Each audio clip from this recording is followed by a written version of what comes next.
Man, all my iPhone friends keep making fun of me for having a Samsung. But you know what? It's okay, because now we have something that Apple will never have. The amount of people that lewd her is ridiculous. Hello again, and welcome to my journey as we talk about each arc in One Piece. Last time we talked about the beginning of One Piece in Romance Dawn, and now let's dive into the second arc in the series out of 31. Orange Town. Orange Town is 5 episodes and 14 chapters, making it twice as long as the previous arc. It starts off with 3 random pirates sailing around and they come across another ship and oh look! It's that orange-haired girl from the previous episode. She offers her treasure for their help. Hold up, here we go. Meanwhile, our boys Luffy and Zoro sailing around, and Luffy tells the story of where he got his straw hat from. It cuts to a flashback of Luffy as a kid in his home village called Fuchsia Village.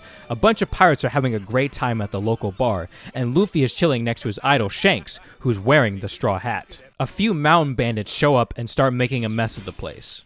I'm wanted. There's an 8 million berry bounty on my head. 8 million? That's insane! Guys, I think that's probably one of the highest bounties we'll ever see in this show. Speaking of bounties, this is how they work in the One Piece world. Bounties are wanted posters issued by the world government for people to capture dead or alive.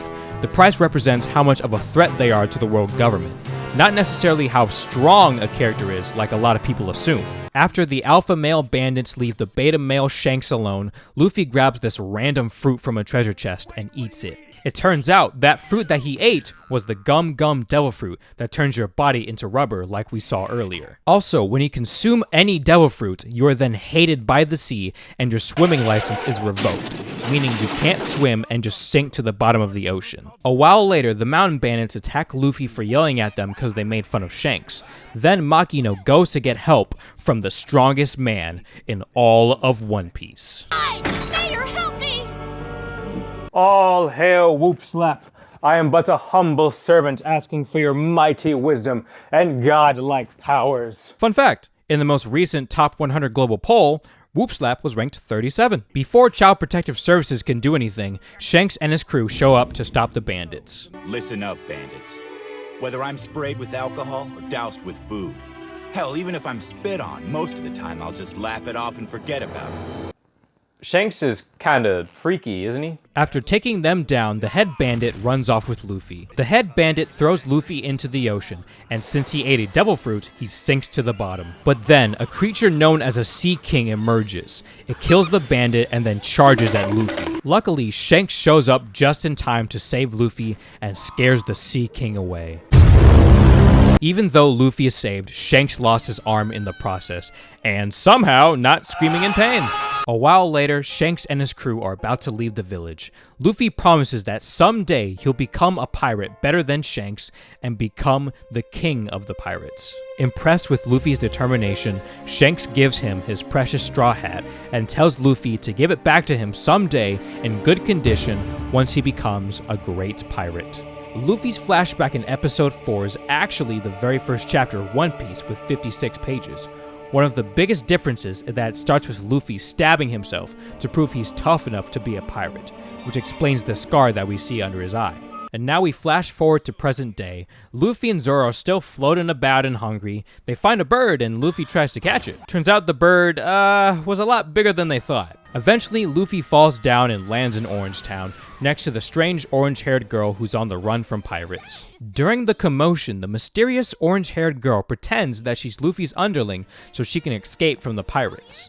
I wonder if they've killed that poor guy yet. Wow, okay, what an actual bitch. After Luffy beats the pirates, the strange orange-haired girl introduces herself as Nami, the thief/navigator who hates pirates and steals their treasure, and Luffy wants her to join his crew. My goal is to earn 100 million berries, no matter how hard it is or how long it takes.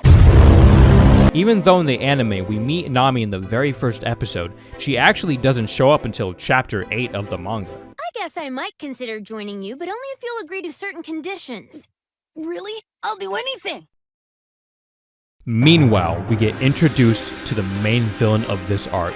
May I introduce to you the tyrant himself, the strongest character in all of One Piece, who makes even Goku, Saitama, and Shaggy quake in their boots.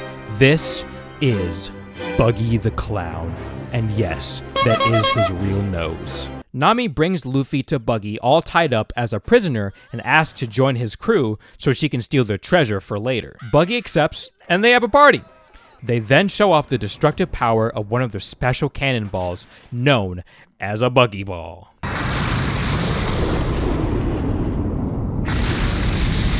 That's just a little nuke. To prove Nami's loyalty, Buggy wants her to use a Buggy Ball to kill Luffy. Let's get back to the welcoming party and just have more fun.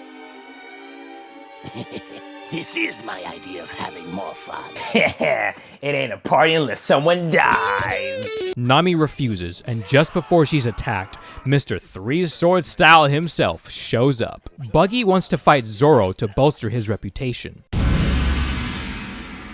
Oh, he died. Well, alright. See you guys next video. Buggy survives and stabs Zoro in the back. We learn that Buggy also ate a devil fruit known as the Chop Chop fruit. He can split his body in half and is immune to being cut. As a last-ditch effort, Zoro points the cannon at Buggy and his crew. Nami fires a Buggy Ball, killing them all. Okay, he's dead.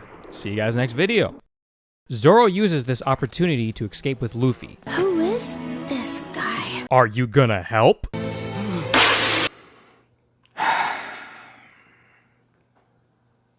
Buggy wants revenge, so he sends one of his subordinates, Beast Tamer Moji, after them. The gang find refuge in the middle of a town and come across a pet shop. Next to that pet shop is the strongest character in all of One Piece. May I introduce to you, Shushu the dog. I guess Luffy is more of a cat kind of guy. Meanwhile, the mayor of Orangetown shows up and explains a bit about Shushu and the town. 40 years ago, everyone came to the island with nothing and worked to slowly build this town from the ground up. The town and its villagers is the mayor's treasure. Shushu lived with his owner at the local pet shop. They both worked hard and enjoyed each other's company. He was a frail old man who gradually got weaker and more ill. One day, he tells Shushu that he's gonna go away for a while and wants Shushu to hold down the fort until he comes back. And like your dad going to get some milk from the store, he never came back. To Shushu, this pet shop and the memories of his owner are his treasure. Beast Tamer Moji and his trusted lion Richie show up. They yeet Luffy and start attacking the pet shop so Richie can get some food. Shushu fights back to the best of his abilities, but it's a lion 3 times its normal size, so it doesn't go too well. The shop is burned to the ground. Luffy sees this and goes to look for Moji and Richie. He one-shots Richie and cements his hate for furries by beating Moji. Frustrated by his weakness, the mayor goes to fight Buggy. Luffy and Co. go to help him. Luffy shows his determination to save the old man from getting hurt by kicking his ass. Buggy's other subordinate, Kabaji, shows up looking to fight. Zoro decides to fight him. Also, keep this in mind. Whenever the Straw Hats come across an enemy with a sword, 9 times out of 10, Zoro will fight him. Kabaji fights dirty, using a bunch of weird tricks and kicking Zoro in his wound he got from Buggy. With his massive balls of titanium, Zoro purposely takes a hit from Kabaji to show his determination. In the manga, Zoro actually cuts himself rather than letting Kabaji stab him. Zoro finishes Kabaji off with his rice ball attack. Nami decides it's fucking stupid to watch a bunch of sweaty weebs fight each other and goes off to steal Buggy's treasure. Next up, Luffy and Buggy duke it out. Luffy's got the upper hand, but Buggy plays dirty and attacks Luffy's hat. Of course, this pisses off Luffy, and he goes sicko mode on Buggy. Buggy reveals that he knew a man with a hat like that. We learned that Buggy actually knew Shanks, and they used to be in the same pirate crew when they were younger. This right here is a small example of what I love about this show. So many pieces are connected. Many characters that we meet early on in this series who don't seem that important become much more relevant to the plot in some way. In the final episode of this arc, Buggy tells the story of when he and Shanks were on the same pirate crew. During a fight with an enemy ship, Buggy comes across a treasure map that points to loot at the bottom of the ocean. Treasure map! I've never seen one before. You must not be a very good pirate if you've never seen a treasure map before. The crew also found a devil fruit, and Buggy learns that devil fruits can sell up to 100 million berries. Damn, a fruit is worth more than that mountain bandit from earlier. But if we ever meet on the ocean, then we'd have to have a fight to the death. Why? That sounds like a really shitty reunion. Hey, Frank, long time no see. How have you been? Ah, shit. Buggy steals the fruits with plans to sell it and take the treasure for himself. Shanks notices Buggy and goes to see what he's up to. In a panic, Buggy puts a whole ass pineapple in his mouth and accidentally swallows it, giving him the powers that we've seen. Buggy drops the treasure map and goes to grab it, but doesn't realize that he loses the ability to swim. And Shanks goes to save him in the most dramatic way possible. And now Buggy hates Shanks for causing him to lose the ability to swim. So now Buggy swears that if he can't get any treasure underwater, then he will do everything he can to grab all treasure on land. For Buggy, his definition of treasure is in the literal sense of money, fame, and power. This also applies to Nami to a certain extent. Honestly, what did your parents teach you? Buggy fails to reassemble his entire body because Nami grabs some of the parts. Then Luffy deals the finishing blow to Buggy. For thanks, Nami gives Luffy the map of the Grand Line and she decides to join the crew. The townspeople show up and notice all the damage and that the mayor is knocked out. He's out cold. The pirates definitely did this. How horrible. No, I'm the one who kicked that old man's ass. One of the many flaws of Luffy is that he's way too honest. Like, this guy cannot lie to save his life. The Straw Hats run away while the villagers chase them.